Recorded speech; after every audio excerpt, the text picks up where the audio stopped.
Malamig ang baso ng orange juice sa nanginginig niyang kamay, pero nag-aapoy ang buo niyang katawan sa galit ko. Sa gitna ng magarbong ballroom ng isang five-star hotel, sa harap ng daan-daang kamera at maimpluwensyang tao, iisang lalaki lang ang nakikita ni Megan Acosta. Siya, si Edward Guerrero, ang CEO ng Guerrero Corp, ang lalaking nasa entablado, nakangiti at mukhang kagalang-galang habang nakikipagkamay sa isang dayuhang investor.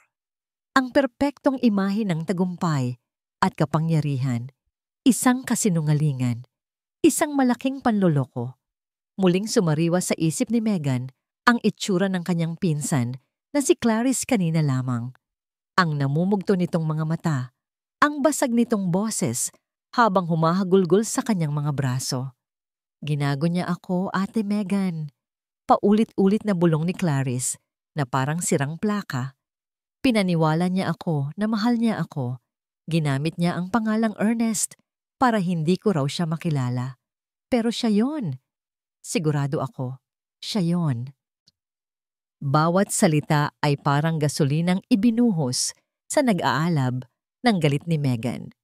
Ang pamilya niya ang kahinaan niya at si Clarice ang itinuturing niyang nakababatang kapatid. Hindi niya hahayaang may umapi rito at basta na lang makakalimot. Kaya heto siya ngayon, nakapuslit papasok sa press conference na ito. Dala ang determinasyong ipamukha sa buong mundo kung anong klaseng demonyo ang nagtatago sa likod ng mamahaling suit ni Edward Guerrero. Humigpit ang hawak niya sa baso, nagsimula siyang maglakad. Hindi niya pinansin ang mga security na sumusubok humarang sa kanya o ang mga nagtatakang tingin ng mga bisita. Nakatutok ang kanyang mga mata sa target. Malapit na siya. 10 hakbang. 5, 3. Edward Guerrero! Tumigil ang buong mundo sa sigaw niya. Lahat ng atensyon, lahat ng kamera ay napunta sa kanya. Maging si Edward ay natigilan at lumingon sa direksyon niya. Bahagyang nakakunot ang noo. Sa isang iglap, nawala ang ngiti nito. Napalitan iyon ng isang malamig at mapanuring titig. Pero hindi natinag si Megan. Itinaas niya ang baso. "Para ito sa panloloko mo sa pinsan ko." Sigaw niya at sa isang mabilis na kilos, ibinuhos niya ang buong laman ng baso sa mukha ng lalaki. Dumausdos ang kulay kahel na likido sa perpektong ayos nitong buhok, sa makinis nitong mukha at tumulos sa kanyang puting-puting polo at itim na coat. Isang kolektibong paghinga ng pagkagulat ang narinig sa buong ballroom. Sinundan iyon ng nakabibinging katahimikan. Pagkatapos, ang kaguluhan, sunod-sunod na pag-flash ng mga kamera, mga bulungan na naging sigawan, nag-uunahan ang mga reporter na makalapit. Pero sa gitna ng lahat ng yon, hindi gumalaw si Edward Guerrero. Nakatitig lang ito sa kanya. Walang emosyon, walang galit, walang kahit anong mababasa sa mga mata nito. Dahan-dahan, kinuha nito ang panyo mula sa bulsa at pinunasan ng mukha. Bawat kilos ay kalmado, kontrolado, na mas lalong nakapagpakilabot kay Megan. 2 security guard ang mabilis na lumapit para hawakan siya sa braso. "Huwag!" Isang salita lang mula kay Edward, pero sapat na yon para mapahinto ang mga gwardya. Dahan-dahan itong naglakad palapit sa kanya, hanggang sa halos 1 pulgada na lang ang pagitan nila. Naamoy ni Megan ang mamahalin nitong pabango na ngayon ay may halong amoy ng orange juice. Inaasahan niya ang sigaw, ang mura, ang galit. Pero wala. Sa halip, yumuko ito ng bahagya at bumulong sa kanyang tainga. Ang boses nito ay mahinahon, ngunit puno ng yelo at panganib. "Binabati kita, Miss Acosta. Kakamit mo lang ng isang kaaway na hinding-hindi mo gugustuhing makalaban. Hindi ang mantsa ng orange juice sa kanyang mamahaling suit ang problema. Madali iyong malilinis, hindi rin ang kahihiyan sa harap ng media." Sanay na si Edward Guerrero na nasa gitna ng atensyon. Ang eskandalo ay panandalian lamang. Ang problema ay ang pag-atras ng investor, ang pagguho ng isang deal na nagkakahalaga ng bilyon-bilyon. na pinaghirapan niya at ng kanyang team sa loob ng 6 na buwan. Lahat ng yon ay naglaho sa isang iglap dahil sa isang babaeng hindi niya kilala at sa isang basong orange juice. Nakatayo si Edward sa harap ng floor-to-ceiling window ng kanyang opisina, tanaw ang magulong syudad sa ibaba. Sa refleksyon ng salamin, nakikita niya ang sarili. Kalmado, walang bakas ng galit. Pero sa loob niya, nag-aalab ang isang pamilyar na apoy. Ang insidenteng ito ay gumising sa isang alaala na matagal na niyang sinubukang ibaon sa limot. Ang alaala ni Sofia, ang dati niyang fiancé, ang babaeng hindi lang siya ipinahiya sa publiko, kundi tinaksil pa siya para sa kanyang pinakamalaking katunggali sa negosyo. Ang pakiramdam na ito, ang pagiging target ng isang hindi makatarungang akusasyon, ang paninira sa kanyang pangalan, ay parehong-pareho. At hindi niya hahayaang mangyari ulit iyon nang wala siyang ginagawa. Kinuha niya ang kanyang cellphone at idinayal ang numero ng kanyang executive assistant. Get me everything on a Megan Acosta. Family, business connections, everything. Malamig niyang utos. And schedule a call with Mr. Acosta of Acosta Supplies in 5 minutes. Hindi na niya hinintay ang sagot. Ibaba niya ang tawag. Makalipas ang eksaktong 5 minuto, tumunog ang intercom sa kanyang mesa. Sir, Mr. Acosta is on line 1. Pinindot niya ang speakerphone. Mr. Guerrero, I am so sorry for what my daughter did. I don't know what got into her. Mr. Acosta, putol ni Edward. Ang boses niya ay kasing lamig ng bakal. Due to recent events that have caused irreparable damage to my company's reputation and financial standing, Guerrero Corporation is officially terminating all contracts with Acosta Supplies, effective immediately. Narinig niya ang pag-angat ng hininga sa kabilang linya. Edward, please. My company depends on this partnership. We've been suppliers for you for 10 years. And in 10 years, this is the first time a representative of your family has publicly assaulted me and sabotaged a multi-billion peso deal. I believe that's enough reason. I'll do anything.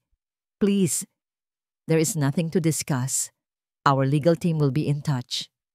Pinatay niya ang tawag. Umupo siya sa kanyang leather chair at ipinikit ang mga mata. Ang paghihiganti ay isang laro ng pasensya.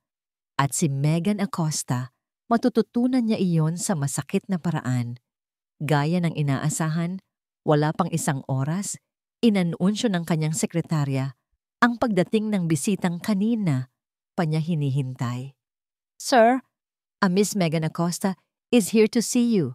She doesn't have an appointment. Let her in, sabi niya. Hindi man lang iminumulat ang mga mata. Narinig niya ang pagbukas ng pinto at ang marahang pagsara nito. Pagkatapos ng ilang segundo ng katahimikan, nagsalita ito. Mr. Guerrero, ang boses nito ay iba na ngayon. Wala na ang tapang at galit. Napalitan iyon ng panginginig at desperasyon. Iminulat niya ang kanyang mga mata. Nakatayo ito sa gitna ng kanyang malawak na opisina, mukhang maliit at nawawala. Ang dating nag-aapoy na mga mata nito ay puno na ngayon ng pagsusumamo. Ginawa ko po ang lahat para sa pamilya ko, sabi niya. Nanginginig ang boses. Please, huwag ninyong idadamay ang kumpanya ni Papa. Ako na lang po ang parusahan ninyo. Tumayo si Edward at dahan-dahang lumapit sa kanya, na parang isang predator na pinagmamasdan ng kanyang biktima. Huminto siya sa harap nito. Parusa? Ulit niya, isang sarkastikong ngangiti ang gumuhit sa kanyang mga labi. You think this is about punishment? This is about consequences, Miss Acosta. Mula sa kanyang mesa, kinuha niya ang isang folder at inihagis ito sa ibabaw ng lamesa sa pagitan nila. Isang kontrata. You said you'd do anything, sabi niya. There's your anything. Nanginginig ang mga kamay na binuklat ni Megan ang folder. Nanlaki ang mga mata niya habang binabasa ang mga nilalaman. Isang personal assistant contract. 6 na buwan. Walang sahod, tanging board and lodging lamang. Kailangan niyang tumira sa isang unit na pag-aari ni Edward. Kailangan niyang sumunod sa lahat ng utos nito, gaano man ito kababa o kahirap. Available 24/7, walang personal days, walang sick leaves malibang nasa bingit na siya ng kamatayan para itong isang legal na kasunduan sa pagiging alipin. Ito ay hindi makatao, bulong niya. It's that. Or your father's company files for bankruptcy next week. The choice is yours, sagot ni Edward. Walang kaemo-emosyon. Nagpatuloy sa pagbasa si Megan. Ang bawat salita ay parang suntok sa kanyang sikmura. Hanggang sa marating niya ang pinakahuling probisyon, ang pinakamalupit sa lahat. Clause 11. 4. To avoid further conflicts of interest and external manipulation, the assistant is required to cease all non-essential communication with individuals deemed detrimental to the professional environment, as determined by the employer. This includes but is not limited to Clarice Acosta. Napatingala siya. Hindi makapaniwala. Hindi lang siya ikukulong nito sa trabaho. Ikukulong siya nito palayo sa lahat. Palayo sa dahilan kung bakit niya ginawa ang lahat ng ito. Napagtanto niya na ang kontratang ito ay hindi lang isang parusa. Ito ay isang perpektong kulungan. Ang amoy ng bagong gawang kape ang unang bumati kay Megan sa simula ng kanyang sentensya. Hindi siya makapaniwala na 3 araw pa lang ang nakalipas mula nang mayabang niyang ibinuhos ang orange juice sa mukha ni Edward Guerrero. Ngayon, heto siya, 5:00 ng umaga, nakatayo sa pantry ng penthouse office nito, sinusubukang i-perfect ang isang tasa ng kape. The Colombian beans, ground fresh. Sabi sa kanya ni Edward kanina sa intercom, ang boses ay malamig at walang anumang emosyon. Brewed at exactly 94 degrees Celsius, 1 teaspoon of Muscovado sugar, no cream, and I want it on my desk in 5 minutes, not 6. Iyon ang pang-4 niyang subok. Sa unang 3, may mali. Masyadong mainit, masyadong matamis, hindi sapat ang tapang, at sa bawat pagkakamali, kalmado itong ibinubuhos ang laman ng tasa sa ornamental na halaman sa tabi ng mesa nito, bago siya tingnan at sabihing, ulitin mo. Sa wakas, sa pang-4 na tasa, kinuha nito yon, inamoy, at humigop ng kaunti. Hindi ito nagsalita. Isang senyales na sa wakas ay tama na ang ginawa niya. Ang mga lumang financial records mula 2010 hanggang 2015, sabi nito, itinuon ang atensyon sa kanyang laptop. Nasa archives sa basement. I want them sorted alphabetically, by client, then chronologically. Iscan mo ang bawat dokumento at i-save sa server bago matapos ang araw. Napatingin si Megan sa orasan. 6:00 pa lang ng umaga. Ang pagtatapos ng araw para kay Edward Guerrero ay malamang hating gabi na. Ang archives ay hindi isang silid. Isa itong bodega. Malamig, maalikabok, at puno ng daan-daang kahon ng mga dokumentong halos 2 dekada na ang tanda. Ang amoy ng lumang papel at alikabok ay dumikit agad sa kanyang damit. Nagsimula siya. 1 kahon, 2, 10. Tanghali na at hindi pa siya nangangalahati sa unang batch ng taon. Kumakalamang sikmura niya. Hindi siya nag-almusal at sa ilalim ng kontrata, hindi siya pinapayagang umalis ng building nang walang pahintulot. Habang abala siya sa pag-scan ng isang makapal na folder, isang babaeng nasa mid-40s, maayos ang pananamit. Ang pumasok sa archives, siya si Mrs. Diaz, ang head ng accounting department. Nginitian siya nito nang may halong awa. Ikaw si Megan, hindi ba? Mahinahon nitong tanong. Tumangulang si Megan, nahihiyang magsalita. Huwag kang mag-alala, hindi lang ikaw ang pinagdaan niya dyan, sabi ni Mrs. Diaz habang may hinahanap sa isang estante. Mabait naman si Sir Edward dati, pero mula nung nangyari yung insidente, Ilang taon na ang nakalipas, nagbago siya. Naging mas seryoso, mas walang pasensya. Insidente? Tanong ni Megan. Tumango si Mrs. Diaz. Ang dati niyang fiancé. Malaki ang naging epekto noon sa kanya.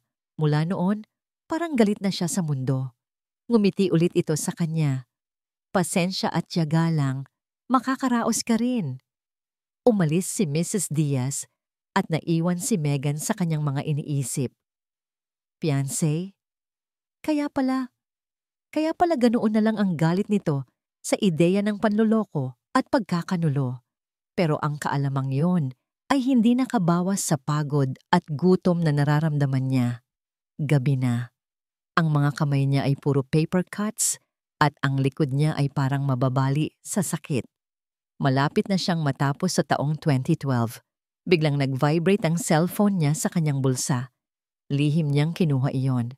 Isang text message mula kay Clarice. Ate, okay ka lang? Nag-aalala na ako. Sabi ni Papa, huwag daw muna kitang kausapin. Pinaparusahan ka ba ng demonyo na yon? Mag-reply ka please. Napabuntong hininga si Megan. Ang bigat sa dibdib niya ay dumoble. Gusto niyang sabihin sa pinsan niya ang lahat, pero nakatatak sa isip niya ang Clause 11.4 ng kontrata. Hindi niya alam kung paano binabantayan ni Edward ang mga kilos niya. Bago pa siya makapag-reply, bumukas ang pinto ng archives. Si Edward. Nakatayo ito roon. Ang anino nito ay humahaba sa sahig. Ang itsura nito ay kasing tigas ng dati. Mabilis na itinago ni Megan ang kanyang cellphone. Mukhang hindi mo tatapusin yan ngayong araw, sabi nito. Ang boses ay walang anumang awa. Sir, ginagawa ko po ang lahat ng makakaya ko. Hindi siya nito pinansin. Naglakad ito papunta sa isang estante. Kumuha ng isa pang kahon na may markang 2016 at ibinagsak ito sa sahig sa tabi niya na nagdulot ng malakas na kalabog at nagpaangat ng alikabok. Napapikit si Megan. Idagdag mo yan, sabi lang nito. Pagkatapos ay tumalikod na ito at nagsimulang maglakad paalis. Huminto ito saglit sa may pinto. At Miss Acosta, sabi nito, hindi man lang lumilingon. Ang trabaho ay ginagawa sa oras ng trabaho, hindi ang pagtitext. Nanigas si Megan sa kanyang kinatatayuan. Paano niya nalaman? Naiwan siyang mag-isa sa malamig na bodega, napapaligiran ng mga bundok ng papel na tila sumisigaw sa kanyang pagkabigo. Napayuko siya, ipinatong ang noo sa ibabaw ng scanner at hinayaan ang sarili na mapagod. Nakatulog siya nang hindi namamalayan. Nagising siya sa isang marahas na pag-alog sa kanyang balikat. Hoy! Idinilat niya ang kanyang mga mata. Malabo. Nakita niya ang malabong hugis ni Edward Guerrero, nakatayo sa harap niya. Ang ilaw mula sa hallway ay lumilikha ng isang halo sa paligid ng ulo nito na ginagawa itong mukhang isang galit na anghel. Tapos na ang break time mo, sabi nito. Ang boses ay kasing lamig ng hangin sa silid. Inangat niya ang kanyang ulo. Ang leeg niya ay nanakit. Tiningnan niya ang sahig. Sa tabi ng kahon na ibinagsak nito kanina, may isa pang mas malaking kahon. 2017, basa niya sa marker. Napapikit siya ulit. Nararamdaman ang luhang nagbabadyang tumulo mula sa gilid ng kanyang mga mata. Ito pa lang ang unang araw. Ang paghihiganti ay dapat sana'y matamis. Ngunit habang pinagmamasdan ni Edward si Megan Acosta na nagtitiis sa ilalim ng kanyang mga utos sa loob ng isang linggo, wala siyang naramdamang satisfaction. Sa halip, mayroong isang nakakainis na damdamin ng wala. Ginagawa nito ang lahat ng ipinapagawa niya ng walang reklamo. Nagkamali ito sa kape nung unang araw, pero mula noon, perpekto na. Natapos nito ang pag-aayos ng archives sa loob ng 2 araw, isang trabahong inaasahan niyang aabuti ng 1 linggo. Tahimik ito, masipag at determinado. Hindi ito ang halimaw na sumira sa kanyang deal. Isa itong empleyado na nakakainis ang galing. Ang pag-iisip na yon ay biglang naputol nang bumukas ang pinto ng kanyang opisina nang walang katok. Ang kanyang COO, si David, ay humahangos na pumasok. "Edward, we have a problem. A big one." "Ano yon?" tanong ni Edward. Agad na umayos ng upo. "Innovate Global," sabi ni David. Ang pangalan ng kanilang pinakamalaking karibal. They're making a move on the San Miguel account. Nag-set sila ng emergency presentation bukas. Kung makukuha nila ang San Miguel, malaking kabawasan yon sa atin. Nanigas ang panga ni Edward. Innovate Global. Ang kumpanyang pinamumunuan ngayon ng dating COO niya. Ang kumpanyang pag-aari ng lalaking ipinalit sa kanya ni Sofia. "Magpatawag ka ng emergency meeting. Now." Utos niya. Ang sumunod na ilang oras ay isang kaguluhan. Ang conference room ay puno ng tensyon habang sinusubukan ng kanyang team na bumuo ng isang counter strategy. Si Megan ay nasa isang sulok, tahimik na kumukuha ng notes gaya ng utos niya. Isa lang siyang anino sa silid. "They're attacking our pricing model," sabi ni David. Ginugulo ang buhok sa frustrasyon. "They're offering a lower rate that we can't possibly match without taking a loss." Habang nagkakagulo ang lahat, napansin ni Edward na si Megan ay hindi nagsusulat. Sa halip, nakatitig ito sa screen kung saan ipinapakita ang mga nakaraang kampanya ng Innovate Global. Nakakunot ang noo nito na para bang may malalim na iniisip. "Miss Acosta," tawag niya, "masungit. Nandito ka para kumuha ng notes, hindi para magmuni-muni." Napatingin sa kanya ang lahat. Namula ang mukha ni Megan, pero sa halip na yumuko, tumayo ito. "Sir, pasensya na po," sabi niya. Medyo nanginginig ang boses. "Pero may napansin lang po ako." Lumapit ito sa screen. Sa huling 3 beses na sinubukan ng Innovate Global na agawin ang isang kliyente gamit ang mababang presyo, lahat sila ay pumalpak. Itinuro niya ang datos. Nag-aalok sila ng mababang presyo sa simula, pero pagkatapos ng 6 na buwan, kapag nakatali na ang kliyente sa kontrata, dahan-dahan nilang itinataas ang mga hidden charges. Ang resulta, mas malaki pa ang binabayaran ng kliyente sa katapusan. Hindi sila nagbebenta ng serbisyo, nagbebenta sila ng patibong. Natahimik ang buong silid. Napatingin si Edward sa datos. Paanong hindi nila ito nakita? Instead of fighting their price, patuloy ni Megan, mas may kumpiyansa na ngayon. Why don't we show San Miguel the truth? Ipakita natin ang pattern. Ipakita natin ang testimonya ng mga dati nilang kliyente na nalugi dahil sa patibong nila. Isang ideya. Isang napakatalinong ideya. Mula sa babaeng inaakala niyang wala nang ibang alam gawin, kundi maghasik ng gulo. "Gawin niyo yan." Utos ni Edward sa kanyang team. Pagkatapos ay tumingin siya kay Megan. Sa unang pagkakataon, hindi bilang isang kaaway, kundi bilang isang asset. "Ikaw, tulungan mo sila. I-research ninyo ang lahat ng kailangan." Nagtrabaho sila hanggang madaling araw. Isa-isang nagsiuwian ang mga miyembro ng team hanggang sa silang 2 na lang ni Megan ang natira sa malawak na opisina. Ang tanging maririnig ay ang tahimik na pag-type sa kanilang mga keyboard. "Kumain ka na ba?" tanong ni Edward. Binasag ang katahimikan. Umiling si Megan. Hindi inaalis ang tingin sa screen. "Hindi pa po, sir." Napabuntong hininga si Edward. Tumayo siya at pumunta sa pantry. Wala nang pagkain maliban sa 2 cup ng instant noodles. Kumuha siya ng mainit na tubig at inilapag ang isang cup sa mesa ni Megan. Napatingala ito. Gulat. "Kumain ka," sabi lang niya at bumalik sa sarili niyang mesa. Habang sabay silang kumakain sa katahimikan, pinagmasdan niya ito. Ang buhok nito ay magulo na. May maliit na mantsa ng tinta sa pisngi nito. Mukha itong pagod, pero ang mga mata nito ay buhay na buhay, puno ng determinasyon. Nakita niya ang babaeng matapang na hinarap siya sa press con. Pero ngayon, nakikita niya rin ang talino sa likod ng tapang na yon. Ang katatagan. Bakit mo ginawa yon? Hindi niya napigilang itanong. Ang alin po? Ang pagbuhos ng orange juice. Napayuko si Megan. Dahil sa pinsan ko, akala ko inapi ninyo siya. Hindi mo man lang inalam kung totoo, sabi ni Edward. May pait sa kanyang boses. Naniwala ka lang agad. Ang pamilya ko po, sila ang pinakamahalaga sa akin. Mahina nitong sagot. Tinitigan siya ni Edward. Naiintindihan niya ang katapatan sa pamilya, pero ang bulag na katapatan. Iyon ang kinasusuklaman niya.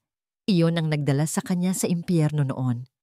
Nang matapos sila, 3:00 na ng umaga. Tapos na ang presentasyon. Handa na sila para bukas. Magpahinga ka na, sabi ni Edward. Nararamdaman ang sariling pagod.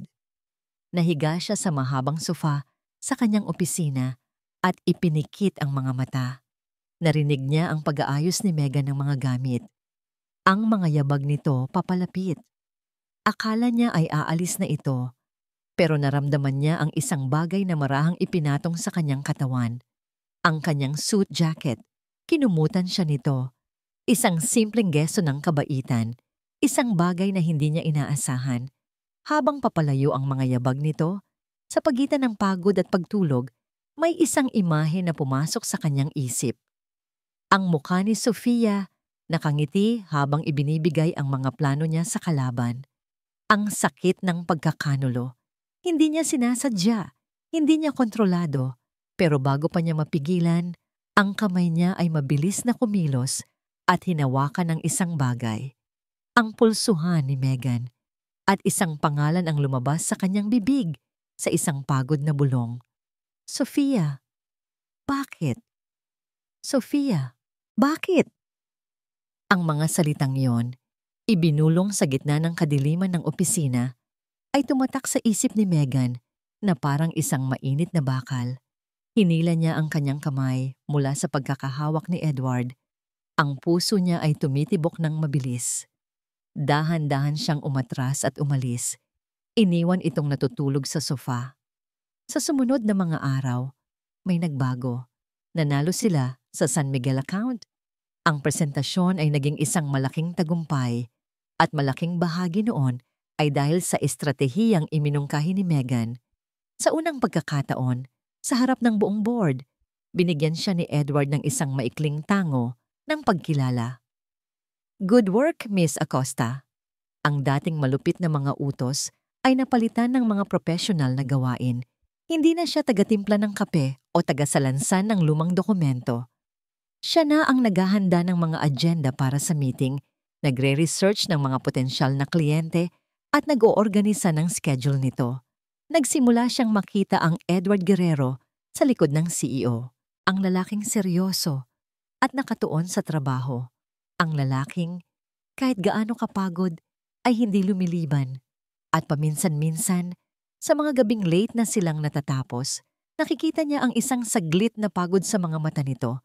Isang bakas ng kalungkutan na mabilis din niyang itinatago. Isang hapon, habang nag-uusap sila tungkol sa isang report, hindi sinasadyang nagkadikit ang kanilang mga kamay habang inaabot ang iisang folder. Isang kuryente ang dumaloy sa braso ni Megan. Mabilis niyang binawi ang kamay at napansin niyang bahagya ring natigilan si Edward. May isang bagay na namumuo sa pagitan nila. Isang bagay na hindi nila pinag-uusapan. Isang bagay na pareho nilang kinatatakutan.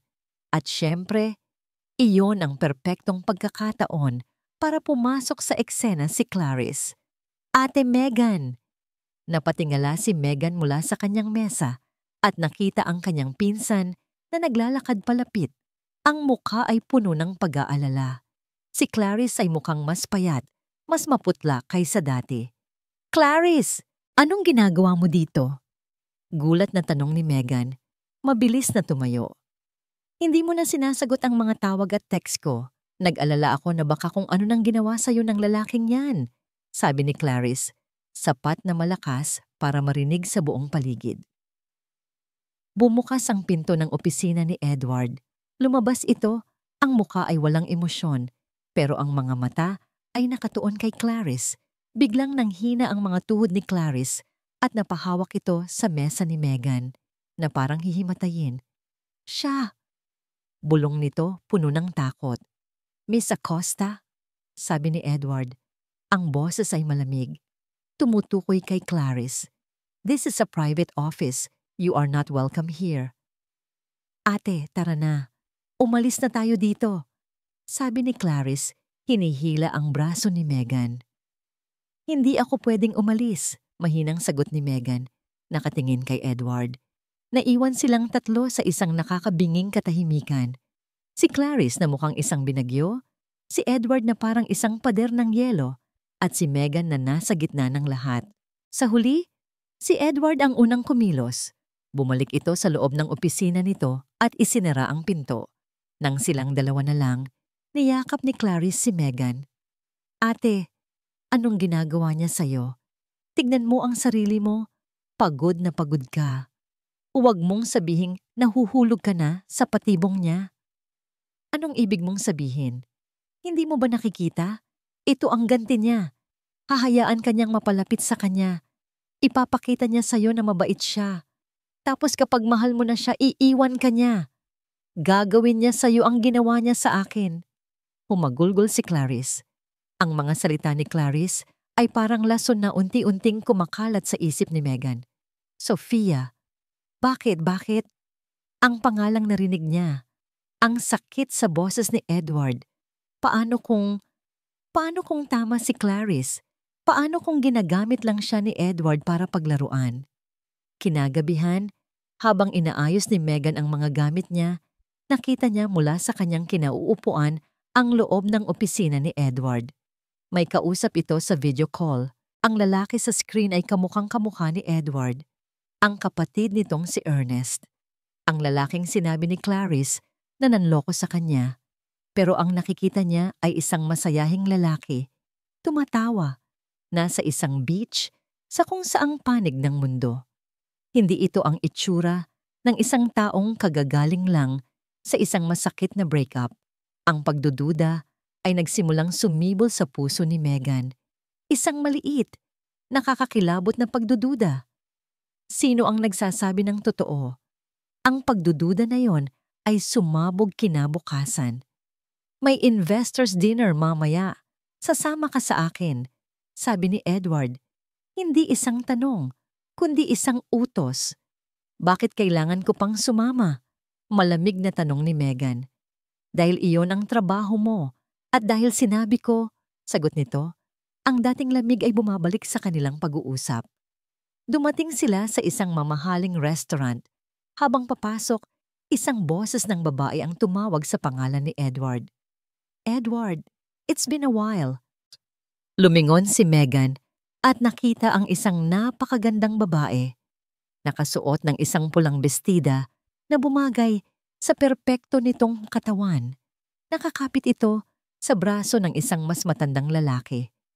Ang babae ay nakangiti, ngunit ang ngiti ay hindi umabot sa kanyang mga mata. Sofia, sagot ni Edward. Ang pangalan ay parang isang sumpa na lumabas sa kanyang bibig. At sa tabi ni Sofia, nakangisi ang lalaking kasama nito, ang pinakamalaking karibal ni Edward sa negosyo. Nanigas si Megan sa kanyang kinatatayuan. Ang lahat ng babala ni Clarice, ang lahat ng kanyang pagdududa, ay bumalik na parang isang malaking alon. Handa siyang lunurin. Ang makita si Sofia ay parang pagbukas ng isang lumang sugat. 5 taon na ang nakalipas, pero ang sakit ay nandoon pa rin, naghihintay lang na muling galawin. Naramdaman ni Edward ang paninigas ng katawan ni Megan sa tabi niya. Nakita niya ang pagbabago sa ekspresyon nito, mula sa pagkagulat patungo sa isang malamig na hinala.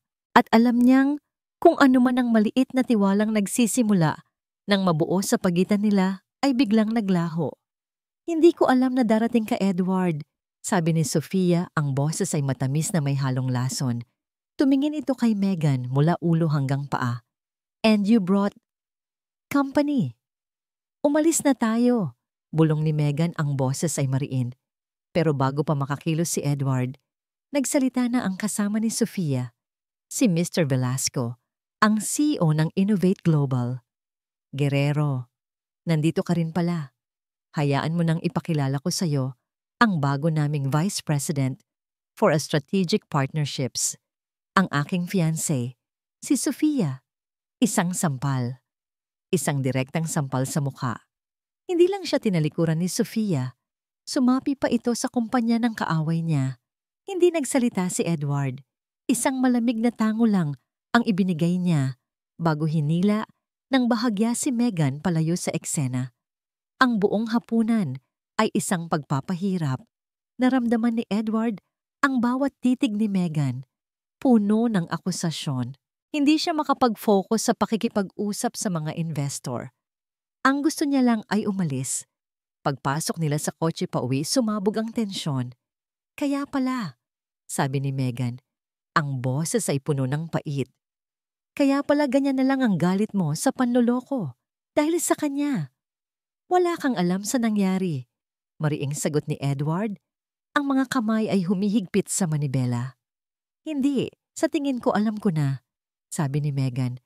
Tumatawa ng walang saya. Ako ang pamalit, di ba? Ako yung laruan na pagbubuntunan mo ng galit mo para sa kanya. At ang pinsan ko, si Clarice, isa lang siyang convenient excuse para simulan ang lahat ng ito. Tumigil ka na, babala ni Edward. Ang galit ay nagsisimula ng umakyat sa kanyang lalamunan. Bakit? Dahil totoo? Aminin mo. Pinaglalaruan mo lang ako. Sigaw ni Megan. Hindi mo alam ang sinasabi mo. Sigaw pabalik ni Edward.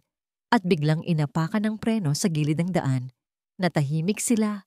Parehong humihingal sa galit. Ang mga salita ni Megan ay tumagos sa kanya. Hindi dahil totoo ang mga ito, kundi dahil ginising nito ang demonyong matagal na niyang sinusubukang patulugin. Biglang tumunog ang cellphone ni Edward. Nanginginig sa galit, sinagot niya ito nang hindi tinitingnan kung sino ang tumatawag. What? Kuya? Wow, kalma.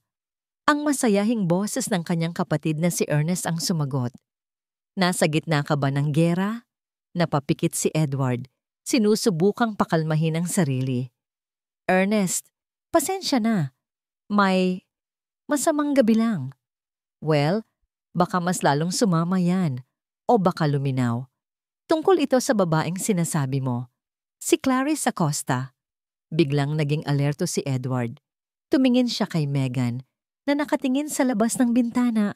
Halatang ayaw siyang tignan. Anong tungkol sa kanya? Alam mo naman ako, kuya. Ayoko ng mga dramang ganyan. So, I did a little digging, sabi ni Ernest. Tinanong ko ang mga kaibigan ko kung may kilala silang Clarice at meron nga. But here's the thing. Never in my life have I met this girl. Imposibleng niloko ko siya. Baka nagkakamali ka lang ng alaala. Hindi, kuya. Sigurado ako. At may pruweba ako. Sinabi niya na sinaktan mo raw siya noong araw ng presscon mo, di ba? Na yun daw ang araw na iniwan ko siya? Oo, sagot ni Edward. Nararamdaman ang pagbilis ng tibok ng kanyang puso. Well, I checked my credit card statements and my friends' old social media posts. Noong araw na yon, kuya, at sa buong linggong yon. I was in Palawan for a diving trip. At itong si Clarice, ayon sa resibo ng credit card ng kaibigan ko, ay nasa isang mamahaling spa resort sa Batangas. Nagpapamanicure at umiinom ng cocktail sa tabi ng pool. Nanlamig ang buong katawan ni Edward. I'm sending you everything now. Mga litrato, resibo, screenshots, lahat. This girl is not a victim, kuya. She's a liar. Kasabay ng pagbaba ng tawag ni Ernest, sunod-sunod na pumasok ang mga email sa cellphone ni Edward. Nanginginig ang mga kamay na binuksan niya ang unang email. Isang litrato. Si Clarice, nakangiti at nakabikini, may hawak na margarita, kasama ang mga kaibigan nito sa tabi ng isang infinity pool. Ang timestamp sa post, ang eksaktong araw at oras kung kailan siya umiiyak kay Megan. Binuksan niya ang sunod. Isang kopya ng resibo mula sa resort. Mga pangalan ng pagkain at inumin na nagkakahalaga ng libo-libo.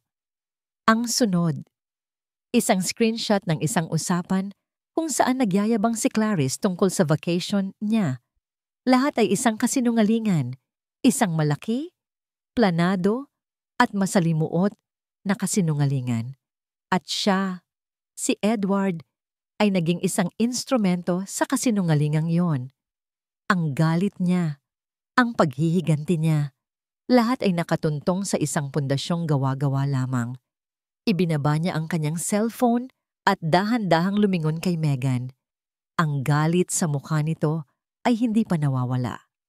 Handa na itong bumaba ng sasakyan at iwan siya. At sa sandaling iyon, ang sarili niyang galit ay naglaho.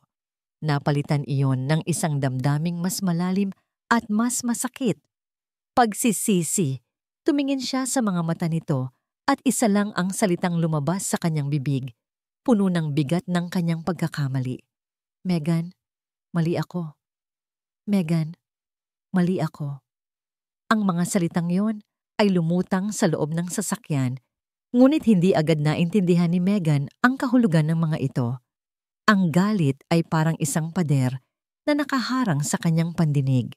Ang nakikita niya lang ay ang lalaking sa tingin niya ay pinaglalaruan siya. Mali ka? Ulit niya. Tumatawa ng mapait. Saan ka mali, Mr. Guerrero? Sa paggamit sa akin? O sa pag-aakalang hindi ko malalaman? Hindi sumagot si Edward. Sa halip dahan-dahan niyang iniabot ang kanyang cellphone. Tingnan mo, sabi niya. Ang boses ay mahinahon ngunit may bigat. Nag-aalangan man, kinuha niya ang cellphone. Sa una, hindi niya maintindihan ang kanyang nakikita. Isang litrato ni Clarice na masayang nakangiti sa isang beach resort. Ano to? Tingnan mo ang petsa, sabi ni Edward. Tiningnan niya, at ang puso niya ay nagsimulang tumibok ng abnormal. Ang petsa sa litrato ay ang mismong araw kung kailan umiiyak si Clarice sa kanyang balikat. Sinasabing winasak ni Ernest ang puso niya. Nag-swipe siya. Isang resibo. Mga mamahaling pagkain at spa treatment. Sa pangalan ni Clarice, mula sa parehong petsa, nag-swipe ulit siya. Isang screenshot ng usapan.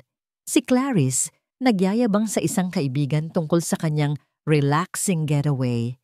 Nag-swipe siya ng nag-swipe. Bawat larawan, bawat salita, bawat resibo ay parang isang matulis na punyal na sumasaksak sa kanyang puso. Ang mga imahe ay sumasayaw sa harap ng kanyang mga mata. Si Clarice na humahagulgol sa kanyang silid at si Clarice na tumatawa habang hawak ang isang cocktail. Ang dalawang imahe ay hindi tugma at sa isang nakakakilabot na sandali, alam na niya kung alin ang totoo. Isang kasinungalingan, lahat ng yon. Ang mga luha, ang mga kwento, ang sakit, isang malaking kasinungalingan. Binitawan niya ang cellphone na para siyang napaso. Ang hangin ay biglang naging mabigat. Hindi siya makahinga. Ang sakit na naramdaman niya para kay Clarice ay biglang nag-iba ng anyo, naging isang nakakasukang pakiramdam ng pagkakanulo. Ginamit siya. Ang kanyang pagmamahal, ang kanyang katapatan, ang kanyang pagiging maprotekta sa pamilya. Lahat ng iyon ay ginamit ni Clarice bilang isang armas. At ang armas na iyon ay ipinutok niya sa isang inosenteng tao. Napatingin siya kay Edward. Nakatingin din ito sa kanya. At sa unang pagkakataon, wala siyang makitang galit o pagmamataas o lamig sa mga mata nito. Ang nakita niya ay isang bagay na mas masakit pa. Pag-unawa. At iyon ang mas lalong nagpahirap sa lahat. Megan, simula ni Edward. Huwag! Putol niya. Itinaas ang kamay. Ang boses niya ay basag. Huwag kang magsalita. Hindi niya kayang marinig ang boses nito. Hindi niya kayang harapin ang katotohanan na ang lalaking sinira niya ang reputasyon, ang lalaking pinagbintangan niya nang walang basehan ay nakatingin ngayon sa kanya ng may awa. Ang kahihiyan ay parang isang lason na gumapang sa kanyang mga ugat. Ang bawat masakit na salitang sinabi niya rito, ang bawat mapanghusgang tingin na ibinigay niya, Lahat ay bumalik sa kanya ng sabay-sabay. "Iuwi mo na ako," bulong niya. Hindi makatingin dito. Ang biyahe pabalik ay nababalot ng isang mabigat na katahimikan. Walang nagsasalita. Si Megan ay nakatingin lang sa labas ng bintana. Pinagmamasdan ang mga ilaw ng syudad na dumadaan. Ngunit wala siyang tunay na nakikita. Ang isip niya ay isang magulong battlefield ng sakit, galit, at matinding pagsisisi. Galit kay Clarice para sa panloloko. Sakit para sa pagkawasak ng tiwala. At higit sa lahat, pagsisisi para sa pinsalang idinulot niya kay Edward. Nang huminto ang sasakyan sa harap ng condominium building kung saan siya pinatira ni Edward, hindi siya agad gumalaw. "Megan, mag-usap tayo," mahinahong sabi ni Edward. Umiling siya. "Wala na tayong dapat pag-usapan," sabi niya. Ang boses ay walang buhay. Malinaw na ang lahat. Bumaba siya ng sasakyan nang hindi lumilingon. Pagpasok niya sa kanyang unit, isinara niya ang pinto at sumandal dito. Doon na bumuhos ang mga luhang kanina pa niya pinipigilan. Humagulgol siya, hindi dahil sa sakit na ginawa sa kanya, kundi dahil sa sakit na idinulot niya. Siya ang kontrabida sa kwentong ito. Siya ang nagsimula ng lahat. Ang kanyang pagiging padalos-dalos, ang kanyang bulag na pagtitiwala. Iyon ang ugat ng lahat ng gulo. Paano niya haharapin si Edward bukas? Paano niya sasabihing, "Sorry," kung ang salitang iyon ay hindi sapat para itama ang lahat? Paano siya magtatrabaho para sa isang lalaking winasak niya ang tiwala? Hindi niya kaya. Umupo siya sa sahig, sa gitna ng dilim, at gumawa ng desisyon. Kinabukasan, maagang pumasok si Edward sa opisina. Umaasa siyang makakausap niya si Megan bago magsimula ang araw. Kailangan nilang ayusin ito. Ngunit ang mesa ni Megan ay walang laman. Malinis.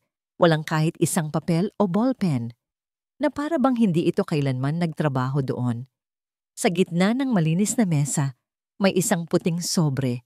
Nanginginig ang mga kamay na kinuha iyon ni Edward. Sa loob, isang sulat kamay na liham.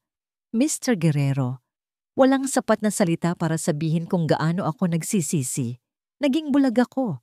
At dahil doon, nasira ko ang reputasyon mo at nagdulot ako ng pinsalang hindi ko na kayang ayusin.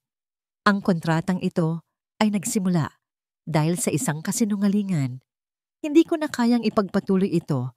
Hindi ko na kayang humarap sa iyo araw-araw. Dala-dala ang kahihiyang ito. Pinapalaya ko na kayo sa obligasyon ninyo sa kumpanya ng pamilya ko. Hanapan ninyo ng paraan at pinapalaya ko na rin ang sarili ko sa kontratang ito. Patawad." Megan nalaglag ang sulat mula sa mga kamay ni Edward. Umalis siya. Naglaho na siya.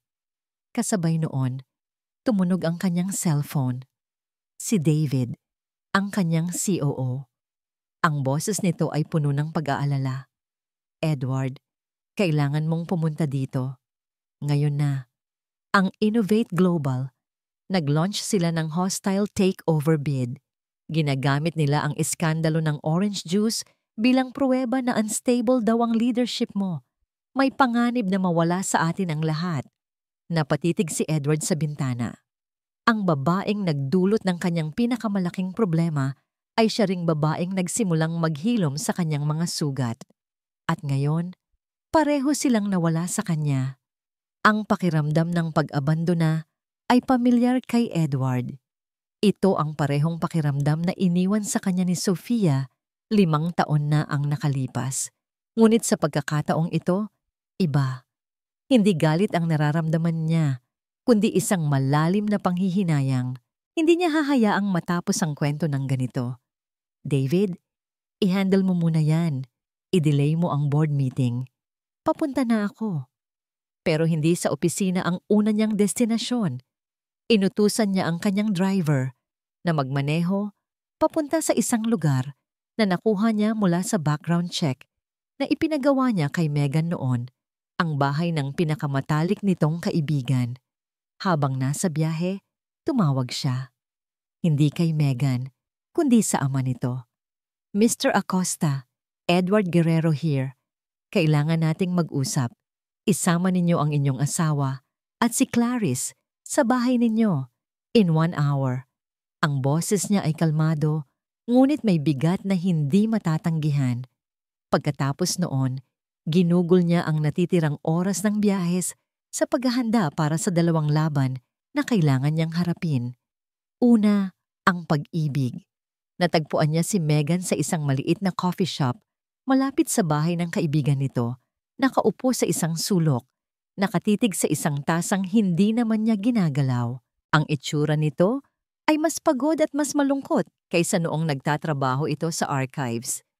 Dahan-dahan siyang lumapit. Nang makita siya nito, ang unang reaksyon nito ay pagkataranta. Tumayo ito na parang aalis. "Megan, sandali lang," sabi niya. Ang boses ay malumanay. "Hindi ako nandito para sa kontrata. Nandito ako para sa'yo." Umupo siya sa tapat nito at inilapag sa mesa ang isang makapal na folder. Napatingin dito si Megan. Ang mukha ay puno ng pagtataka at pagod. "Ano yan?" tanong nito. "Panibagong kaso? Buksan mo," sabi lang niya. Nanginginig ang mga kamay na binuksan ni Megan ang folder. Ngunit sa loob, hindi mga legal na dokumento ang nakasulat. Habang binabasa ni Megan ang bawat clause, nagsimulang mamuo ang mga luha sa kanyang mga mata. Hindi ito isang kontrata, isa itong pangako, isang pag-amin. Nang marating niya ang dulo, napatingala siya. Si Edward ay nakaluhod na sa isang tuhod sa tabi ng kanilang mesa. Hindi alintana ang mga nagtatakang tingin ng ibang customer. Sa kamay nito, may hawak itong isang maliit na kahon na may lamang isang simpleng singsing. "Wala na akong pakialam sa kung paano tayo nagsimula," sabi ni Edward. Ang boses ay puno ng emosyong ngayon niya lang narinig. "Ang mahalaga sa akin ay kung paano natin ito tatapusin.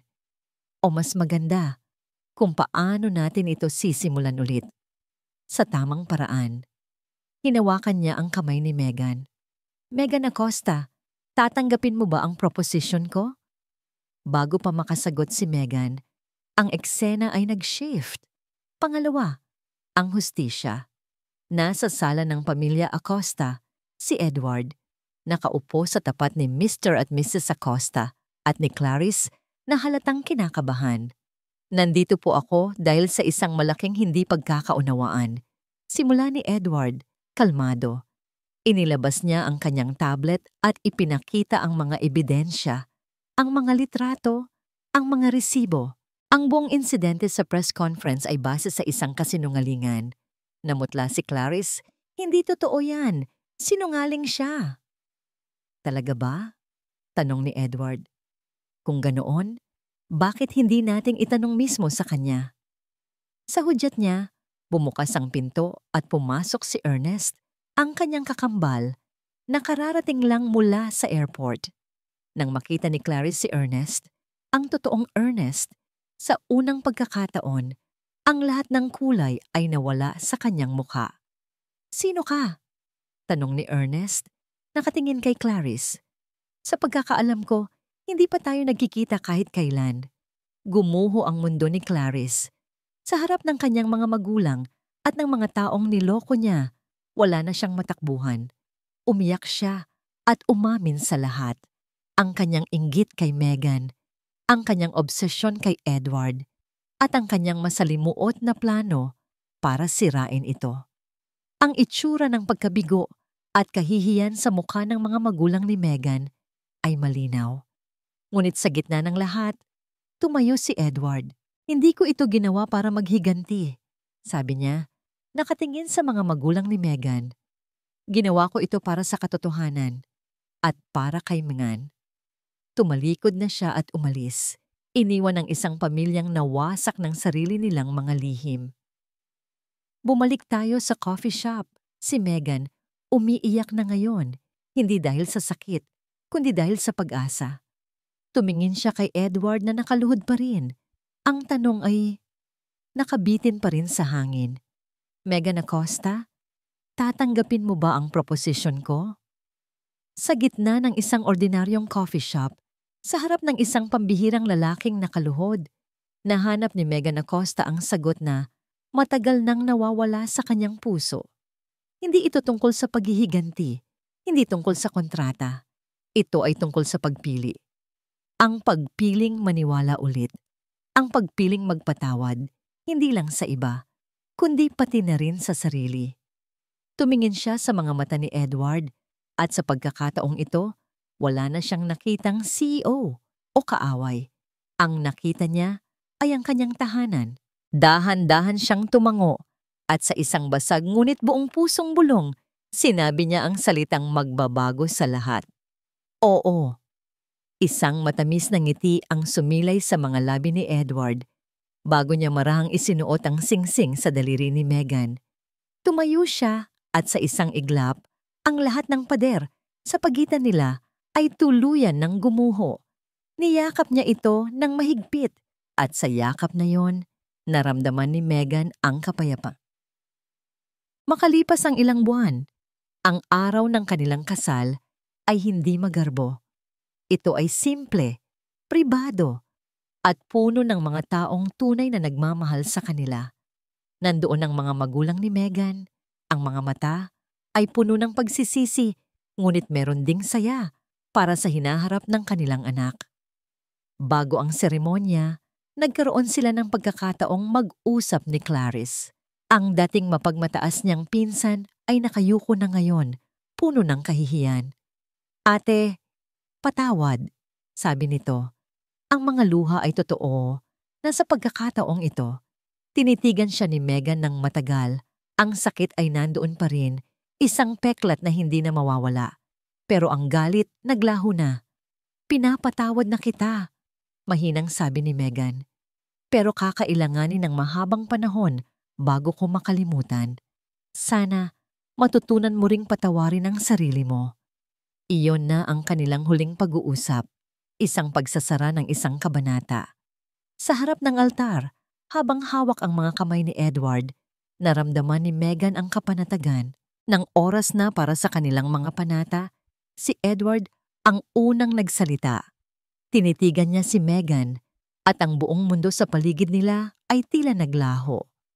Noong una kitang makilala, simula niya, isang maliit na ngiti ang gumuhiti sa kanyang labi. Hawak mo ay isang baso ng orange juice at hawak ko ay isang kontrata. Pareho tayong may armas, pareho tayong handang lumaban. Pero tinuruan mo ako na ang tunay na laban ay hindi sa boardroom o sa harap ng media, kundi sa loob ng sarili nating mga puso. Ang laban sa pagitan ng pride at pagpapatawad.